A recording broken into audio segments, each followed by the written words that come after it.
Alhamdulillahi wahdah, wassalatu wassalamu ala man la nabiyya ba'dah. Mr. President, ladies and gentlemen, assalamu alaikum wa rahmatullahi wa barakatuh. The title of my presentation is Arab Spring, Context, Narratives, Challenges and Prospects. I shall try to encapsulate my thoughts within this short time with the help of around 15 slides. I've just seen that you have been acquainted with the description of Arab Spring. Next slide, please.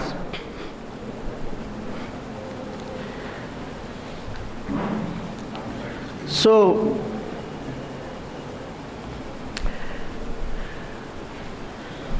Arab Spring, what is it? Term refers to the revolutionary wave of protests that have spread through many North African and Middle Eastern countries. Other terms include the Arab Awakening, the Arab Uprising, and the Arab Rebellion. These are very common words, though in the course of my presentation, I will tell you the leader of the Islamic Revolution of Iran, Sayyid Ali Khamenei, has given it the name of Islamic Awakening that I'll be discussing. So next slide, please. Countries involved. Key nations involved in the Arab Spring include Tunisia, Egypt, Yemen, Libya, and Syria. Though there are other countries also being just talked about, like Oman and others. Next slide, please. Or Jordan, but most important countries have been there. They say in Urdu, tamanna mukhtasar si hai, magar tamheed tulani. Bas ye hai mera focus. I would like to just lay more emphasis on the context. We have just heard that somebody was beaten there, and then there was an upsurge of such large scale. I have been just teaching here some subjects. One of them is Iran, and we come to know that the Iranian Mashrutiyat movement, we started in the beginning of 20th century. There had been a small event that a trader had been beaten up by the governor in Tehran. And then there was a movement from 1905 to 1914, and it continued for years together. So I say, I am from Srinagar, I can tell you what is a volcano undercover and what does it need to get erupted. So my point is, so I have just gone not to the superficial, immediate causes, immediate contexts, but to a deeper context. Yesterday in our keynote address, Mr. Ishrat Aziz Saab, he just highlighted the point of morale. So my point has been to see what has been the most important moral booster in the context of the Islamic world and in the region. So I have just started from that with the rise of the West. I'm not talking of science and technology, I'm just talking of the West as an imperialist power, as an imperial power. And so what were its objectives? Dismemberment of the Islamic political power leading to the fall of Osmania state. What were the tools for it to achieve it? Use of sectarian and myopic religious groups and secular nationalists for achieving the above goal. Then same people were the sponsors of de-Turkization of Islam and de-Arabization of Islam. On one side, the Arab nationalists, they were having the godfathers, British godfathers, telling them, you are Arabs, you are the great, Quran is Arabic, Prophet is from Arab, you need to be the leaders. Who are these Turks? The people who you used to buy from the outside borders of Islam. And same people went to the Turks and told them, you are the Turks. The whole prestige of Islam is because of you. So Islam is good, but de-Arabize Islam. So these have been the tools. Okay, next slide, please.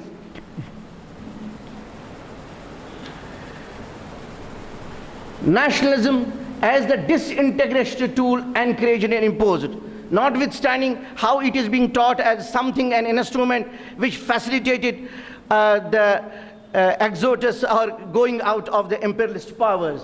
And I have been a student of these concepts, how they have been introduced in the Arab world, how Iqbal looked at it. I know details, but I'm just only hinting at the points. Then, as a result, I am here two important developments I have not mentioned here, I am talking about. One is Sykes-Picot Accord, where the French journal and the British journal, they sat across the table and divided the house of Islam, the land of Islam into parts and told them, so create the states that they never are a force in future. And when the French journal reached the tomb of Salahuddin Ayyubi, he said, Salahuddin, we are back. It is after World War. So what was the need? Creation of the client states. Western hegemony and domination cannot continue if it is not there. Client states created with controlling mechanisms to ensure hegemony of the West and ensure protection of their interests and denial to Muslims their legitimate rights. Worst cruelty and suppression of Muslim populations by client state apparatus to not allow their Muslims their expressions in social, economic and political life. Next slide, please. So systems were created. Yesterday, a very uncharitable comment was made here. It's not very appropriate for me to mention the name. I was constrained not to speak about it. About the movements, the Islamic movements in South Asia, and about the Arab world. And one can see, I say, Islamic movements in these states have suffered the worst at the hands of these West patronized regimes, whether it is USA, it was the erstwhile USSR, or the Britishers or the Americans, who encouraged the suppression of the Islamic movements there, and the people have shown that how they resisted this all. So very uncharitable comments were just passed yesterday. A strong legacy of defiance, perseverance and commitment to Islam and socio-economic and political goals exists in all these countries. It's not something new. Islamic revolution in Iran is a major turning point in the contemporary history of the Islamic world. Here I would like to stress upon. This is one of the most important points in my thesis, what is the nature of the present world. So next slide, please. Based on the ethos of the Islamic faith, mobilization of the Muslim masses for refashioning their individual and collective life with a global vision, rejecting the then competing Western systems of capitalism, communism, and their godfathers. I've just seen and witnessing this whole era from 79 onwards up till now. La Sharqiya, La Gharbiya, Islamiyas, Mark Bar Shah, Mark Bar Shoravi, Mark Bar Israel, Mark Bar Munafiqin, Durud Bar Khomeini. This is from the ethos of Islam. When we used to see the whole world divided into two blocks, if there was any disturbance in a state where American influence was there, one could immediately say this is something being organized and sponsored by USSR. And when there was any problem in the influence zone of the USS sponsored area, one would say, no, this is something America is doing. But this was something neither America nor Russia. So from the ethos of Islam, something very, very important for refashioning our future. Success of Iran's Islamic leadership and masses against all their adversaries. I have visited Iran when 24,000 square kilometers of Iranian land was occupied by Saddam Hussein on the behest of the Sheikhdom and the Americans and the whole the West. Please, and how did they make them to leave the place? Then very important, Hezbollah's successes in Lebanon against the Zionist aggression, where your nation states had failed. 2 wars, 1948 leaving, 67, early 70s, all the Arab states failed. Where they failed, Hezbollah, not a state, a non-state actor. And they resisted successfully. And everybody, I won't go into the details. This is the context, very immediate context. Hamas's success in Palestine against resisting Zionist repression. Now you say, where PLOs, secular groups, parties, dismembered, all gone, vanished, and talking of Oslo, this accord, that accord, Israel is giving nothing. So a new world is emerging with the resistance of Hamas. Then, this is another important emergence of an alliance of Iran, Hezbollah, Hamas and Syria. Then bolstering these, it has led to bolstering of the morale of the Muslims across globe with these successes. I teach here, I have seen Arab students from different countries, from Sunni persuasions, from different persuasions, and all with Hezbollah, all with Hamas, all with Iran, and new hope generated among the people that, okay, we can refashion our life against the wishes of America and its client states, and particularly Israel. Next, please. Failure of America in Iraq and Afghanistan, widespread Muslim support in the Islamic world for Iran, Hezbollah and Hamas, changes in Turkey, it is Islamic assertions and support to Palestine and opposition to Israeli policies. This again, next point.